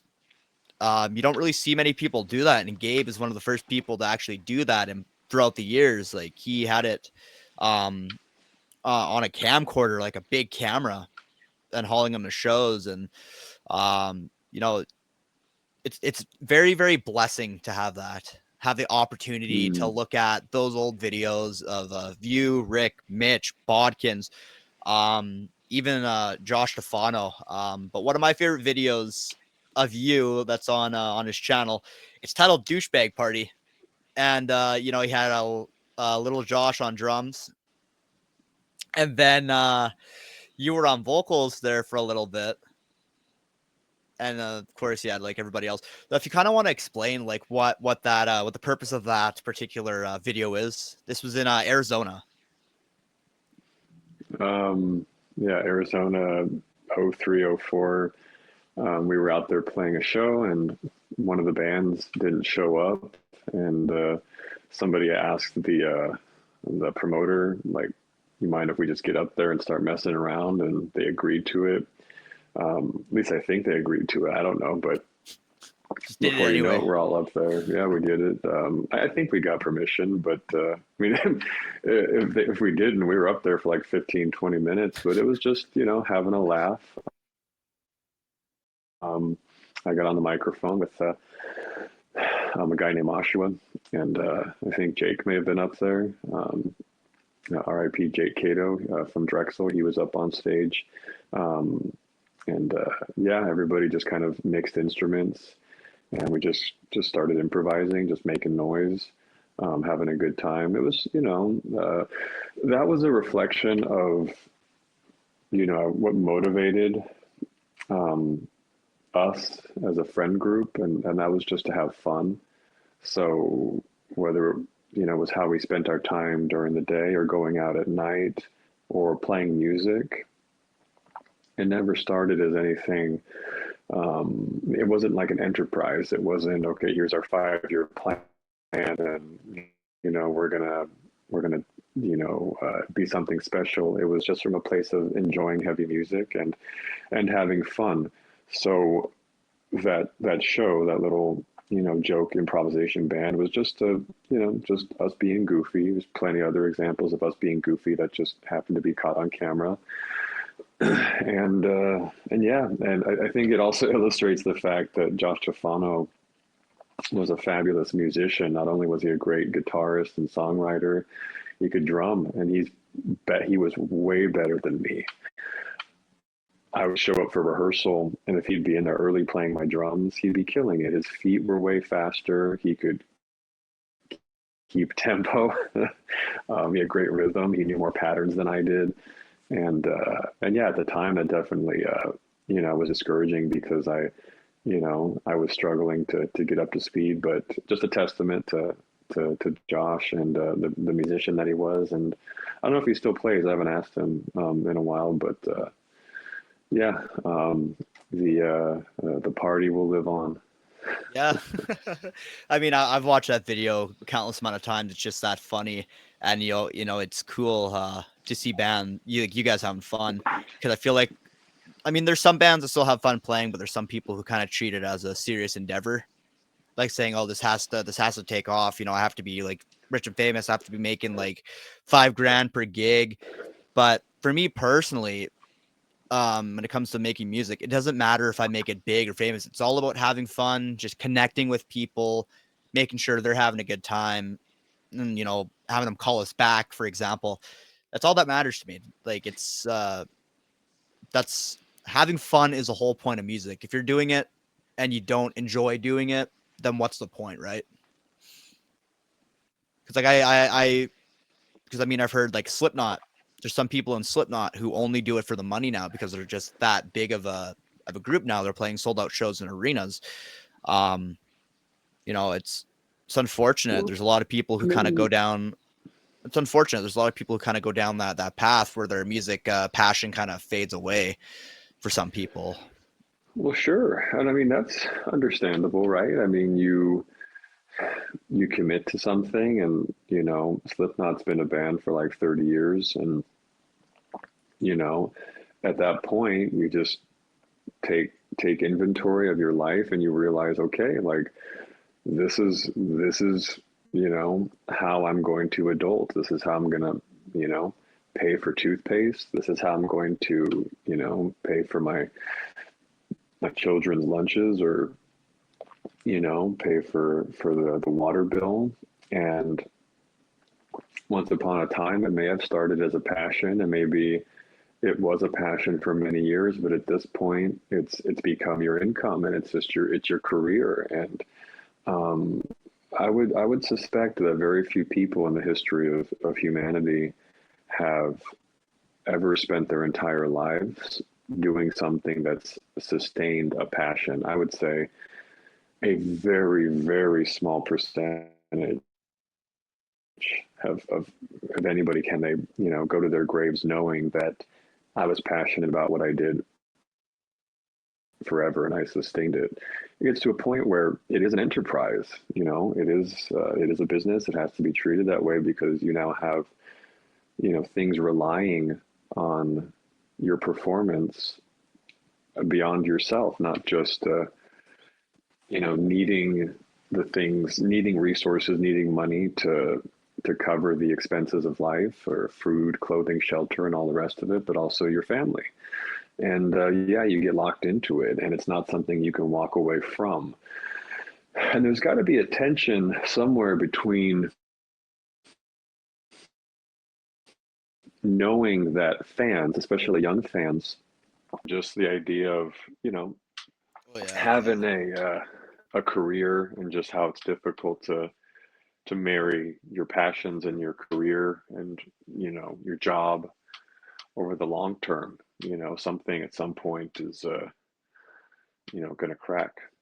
yeah. I mean, it all depends on the people you work and write with, right? Like, um, you are in the kind of like the food district of in a school division, which is what you were talking about at one point. And if it's I'm not sure what exactly you do in that position, but it all depends on the people you work with, people you plan with. They're easy to work with if they're friendly. Same thing with like a normal 9 to 5. I work at a grocery store. I work with good amount of people. There's some people I enjoy working with. There's some people I didn't enjoy working with, but the people you enjoy working with make it a better experience overall. But yeah, it's sometimes there's tensions in between bandmates. I'm sure you guys when you're in Suicide Silence, you had your moments, but some of the other band members. But I mean, when you guys did like the infamous Family Guy samples, I'm sure Chris just let it happen, as you guys were kind of talking about, because the I'm kind of glad he did, because the Family Guy samples are some of the most iconic things. Because I was watching Family Guy, I was binging it. Every time I hear that Tom Hanks, I think of Legend of Death, and yeah, just that. It's just good to hear how far that's come. Um, because I when I was hanging out with Rick in October, I pitched him the idea of playing Bludgeon to Death, and I was like, you know what? You've been talking about this in podcasts so many times about how you wrote this song, this um, iconic song with a band that you played with until like '06, and yet you haven't played it yet. I was like, you need to, stop talking about it and play it. And then he, called up the band and he was talking about it, and they said, you know what, that's a very, very good idea. And the next day we were sitting there in his living room with his little sample pad trying to record it. For some reason that took us a little bit um to record the sample, but it's also like I wasn't even in the crowd, and just watching that footage, it gave me chills. What's your take on that? Oh, I think it's great. I mean, Rick wrote the song, so I think it's fun to see him playing it again. I talked to him about it a couple of days after the show, and he seemed to really get a big kick out of it. So, yeah, never deprive yourself of unlocking some potential joy, irrespective of where it manifests. And um, yeah, I got a kick out of seeing it played live and seeing Rick. It was just on my phone, and the audio wasn't spectacular, but it was enough to hear the parts and really appreciate it. All the guys in the group did a great job of laying it down, and yeah, I hope the crowd had a lot of fun. Yeah, like I know for sure, like when he's playing it, I know basically in spirit, you were there with him playing those songs, because I mean, you took part in writing that song. I know you're a big part of each other's lives, and the whole music writing process. Because I know you're still involved with Ironox, even though you're not physically playing it. Because I know he sends you some ideas saying, "Is this what you would do?" He kind of asks for your ear on everything, and that's still important. It's still like a wholesome kind of thing. Um, but yeah, I'm very, very proud of Rick. He never let anything get to him, especially when Torn Within unfortunately broke up. When I first heard Deadlight, that was the first song he showed me. When I first went out to visit him in May, he's like, dude, I'm so excited to show the Ironox stuff. And I was like, dude, this vocalist is insane. Um, and then, show him more work. I mean, he was just programming the drums at that point. And then when I met Jason, this was like the last day I was in there in October. And, I had the honors of jamming a couple songs with him until Danny showed up. And, the commitment that Jason has to the group is just, it's wholesome. Rick, everything's going his way, which is good to see. He's enjoying it. He has a good group of guys to work with now, and I'm looking forward to see where Ironox goes. Definitely. Um, Great vibes. Good. I mean, Rick is a phenomenal songwriter, and everybody in that group seems to be having a lot of fun. Really enjoying the process. It's a very unique sound. I can't describe it in terms of, well, I can describe it, I can't name it. I can't call it anything. I can tell you what it isn't for, an hour, but to tell you definitively what it is, can't do it. I was talking to Gabe about this a few weeks ago. We were both just appreciating Rick as a songwriter, and I don't know the other guys at all. I know Ian just through a conversation we had with Rick a couple weeks ago, but so I don't know where the where the contours are between Rick and Ian and then the vocalists and Logan and so on. But I just know that it's got a great vibe to it. Just a continued, another example of how wonderful Rick is as a musician and how he's a terrific collaborator. And he just goes where it feels good, and he's not trying to, one up anybody. He's just trying to be himself, and he wants Yeah. other people to do the same. Yeah, I mean, even now, I mean, me and Rick have been friends for 2 years, but even still, then he still inspires me as a guitar player in terms of writing and as a musician. He was one that really got me more into hardcore. I mean, I was listening to Dying Wish. I'm not sure if you're familiar with them or not, but I listened to Dying Wish a little bit. That's the reason why I went out to Denver, because with the Amity Affliction and Currents and Dying Wish, I was like, sent him a message. I was like, hey, if I buy your ticket, would you go see the show with me? And he's like, yeah. So we went to that, and I know he's not the biggest like metalcore guy. I know he's more into like hardcore and thrash and death metal stuff like that. But it seemed like he was really, really enjoying it. He really enjoyed the atmosphere. He was really surprised with how mainstream metal has gotten. He's like, oh yeah, there's like a lot of people who you think you wouldn't see at a metal show. He was like, I just played bars and stuff with a bunch of sweaty dudes, like pushing each other around. Adam's like, yeah, unfortunately, I mean, there's nothing wrong with metal going mainstream. There's a lot of gatekeepers out there, mainly with Deftones and Korn. That band really became mainstream. Like basically every person I know nowadays have heard of Korn. They listen to Korn. Um, but I don't know why people think being mainstream is bad. Like, do you think, like, what do you think about these bands becoming like mainstream? I mean, like Metallica. Everybody knows Metallica. I mean, you might not have listened to them, but you know the brand, you know the shirt, the logo, and it's cool because it helps people grow.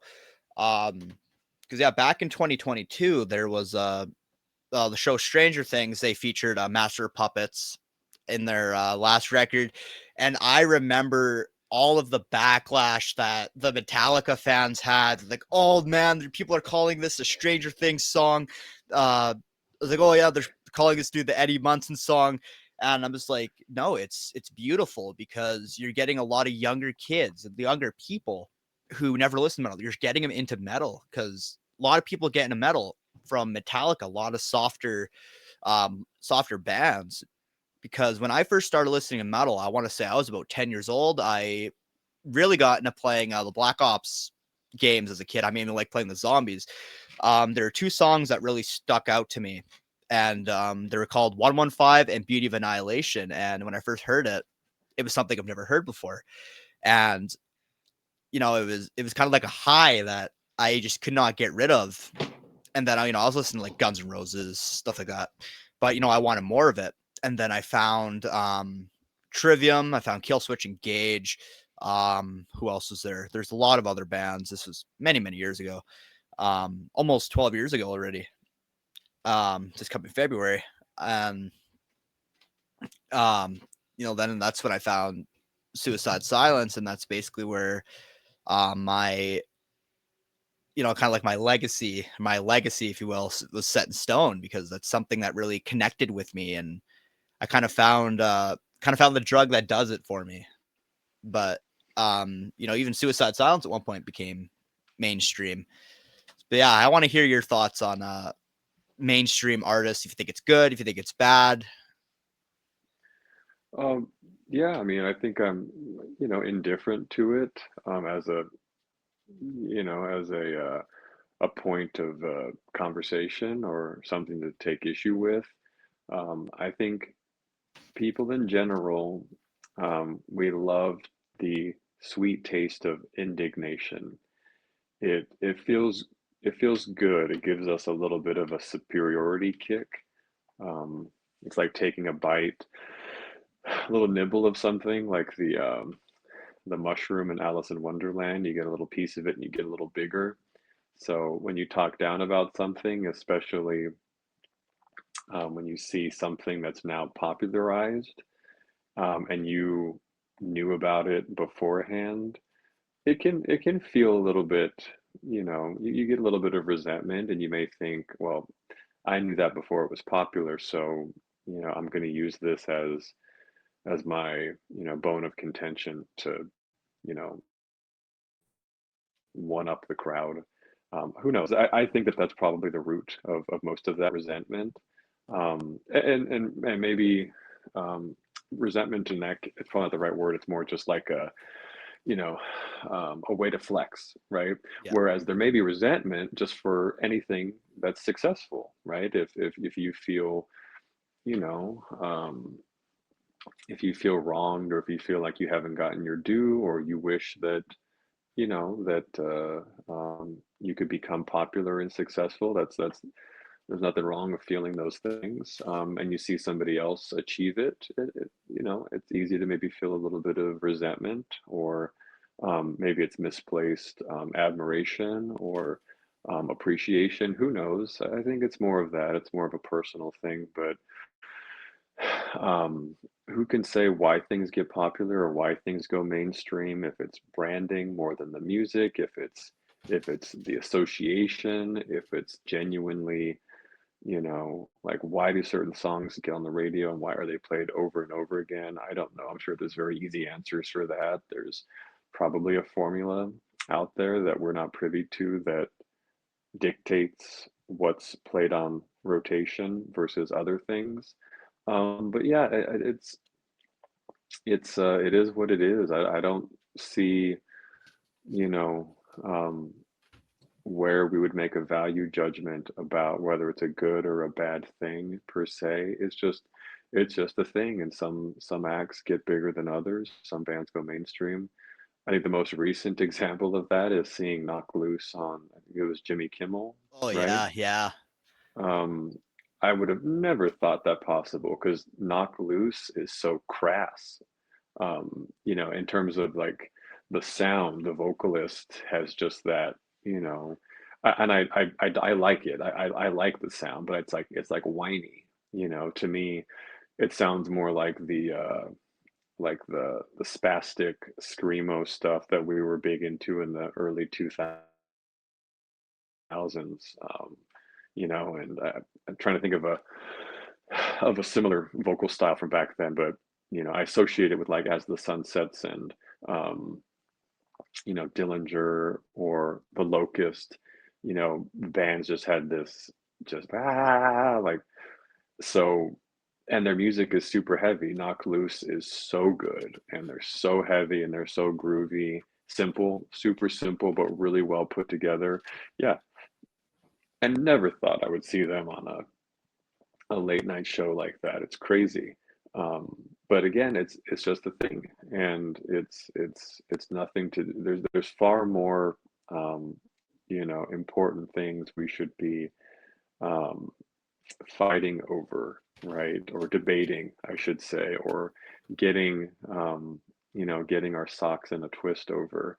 And it's not Knock Loose on Jimmy Kimmel. That's just something to say, oh, interesting, and it is what it is. You don't say, oh, that's cool, or oh, that's lame, or whatever. Just move on. Just acknowledge it and say to yourself, good for them. I suspect that's probably good for them, and you move on. But there's really nothing else to do about it unless you're a sociologist and you want to better understand it as a phenomenon, and you want to study it, and maybe you contrast it with um, other phenomena in music and art and culture and so on, and see the intersections, and maybe build a research case around it. But otherwise, for the lay people, all of us, it is what it is. Good for them, and you move on, and you know focus your energies on things that I don't want to say matter, because obviously these things, everything matters to a degree in art and culture and music, but there are things that very likely um, uh, would benefit society as a whole if we focused our attention more on those Yeah, things and it's knock loose on Jimmy Kimmel. yeah, that's definitely a very, very wise answer. Um, I mean, for me personally, like kind of going back to what I said a little while ago, saying, you either love them or you either hate them. And I mean, you've experienced that as well throughout the years, even with like notpop.com. People either loved you guys or they hated you guys. But with bands going mainstream, and it's still like a cycle. They're gonna want more. They're gonna want to get into other different artists and stuff like that. Because like I know somebody who got in a metal from Master Puppets. Now they're listening to Slipknot. They're listening to like Knock Loose, Kublai Khan, all those other things. And everything's a cycle. No matter how people see it, everything is a cycle. Like even like hitting the gym, even like driving, that's a cycle. Because you always end up back home where you started, right? So Mm, it's the beauty of that. It's refreshing because I don't know why people have the audacity to say, oh man, this person shouldn't get into this because it's popular, because I got into it, I don't know, like late 80s or something like that. But if you like what you hear and you want more, go for it. That's my motto. Go for it. yeah, of course. And yeah, it's we're exposed to so much now with the internet, um, with all the different, channels of music. I think, excuse me, intuitively, there's a lot more music out now than there ever has been. So what defined what you picked in the 70s and the 80s was more about what was available. You walk into a record store and there's 100 records you could, buy. You go to the venue and there's a couple acts that come through a month, and that's it. Like, it's a matter of exposure. There's a reason that, we're not talking about, whatever music is popular locally in Thailand right now, or in Russia, or in, Cambodia, or, Zimbabwe. We're not there. We're just growing up in the space that we were born into, and it's just kind of, it hits us because that's what's happening here locally. But yeah, you just have to, if you're lucky enough to get exposed to a lot of different music, you just kind of experiment um, and try to with, come to everything from a place of curiosity and wonder, and stick with what seems to match with you as a person, your preferences, and the rest of it. Good for them for getting into something. But yeah, it's easier said than done. There's a lot of things competing for our emotional and logical energies. Yeah, a couple things I do want to like kind of bring up before we say our dues here. Um, I mean, I'm not sure if you actually were involved with much of a record label, but with all these online distribution companies out now, anybody can get their music up from home. They can even do it like on the highway if they wanted to. I'm not saying you should upload your music and drive at the same time. That's not really logical to do. But That's the new slogan. It's no longer don't drink, no longer don't drink and drive. It's now don't upload your album and drive. That's funny, man. but Good for you, Taylor. but do you think record labels are still relevant going into 2025? I have no idea. I have no idea. Because you have they help organize things, but there's a lot of people nowadays with all these independent artists rising up, like myself and my band. You could have a manager. I mean, you guys had Jerry and 05 around that time, I want to say. Yeah, I think um he was with us in '05. Because yeah, like you could have people do that, but there's been a few things I'm not really sure I'm allowed to publicly state about record labels that I have heard from certain artists involved with them. But hearing that and then going into like today's recording distribution society, it's very, it's very like it's not necessary anymore. Unfortunately, that's my personal opinion. Because you have, as I said, you have tons of different distribution platforms. You have YouTube. Um, there's some you can pay a subscription for a year. There's one I pay like 60 a year, and I have all my music on like Spotify, Apple Music, YouTube. What else is there? I don't know. Just there's like so many different platforms you can have your music on, and um, we can do it in like a click of a button. You do it from like a home studio.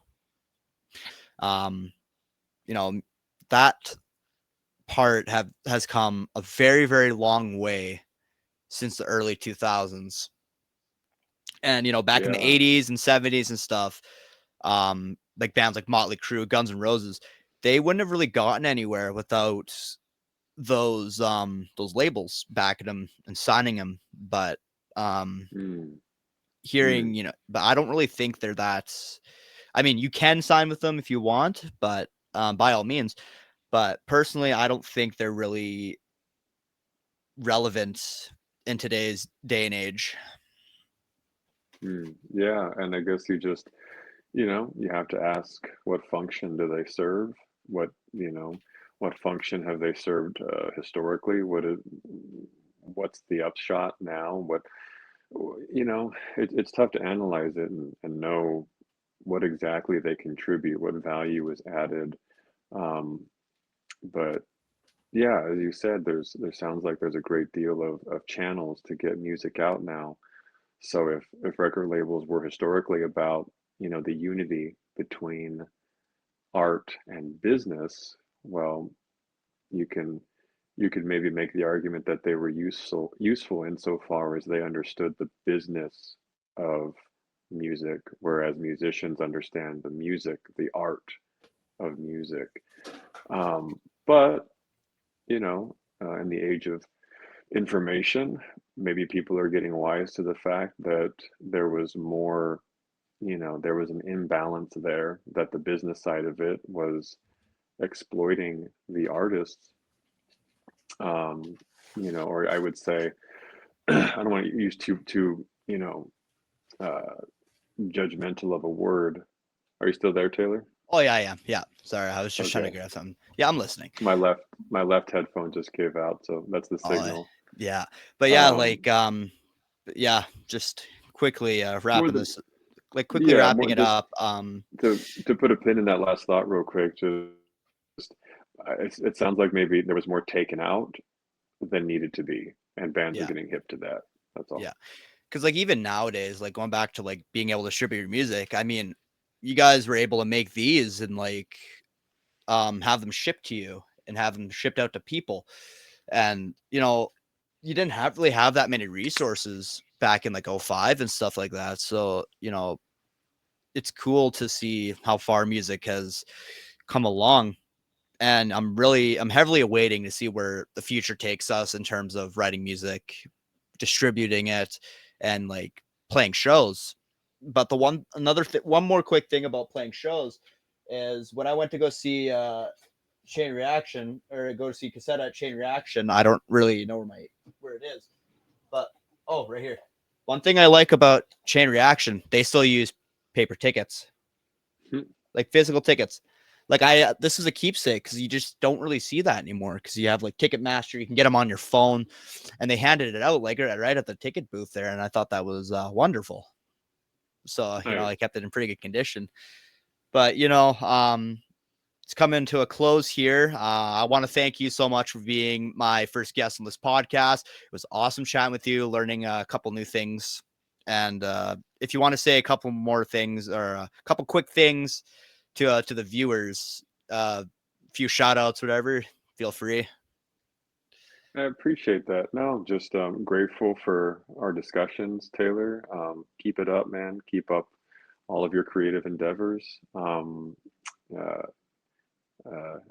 yeah, man, just lucky to get up and have this morning chat with you. Thanks for your time.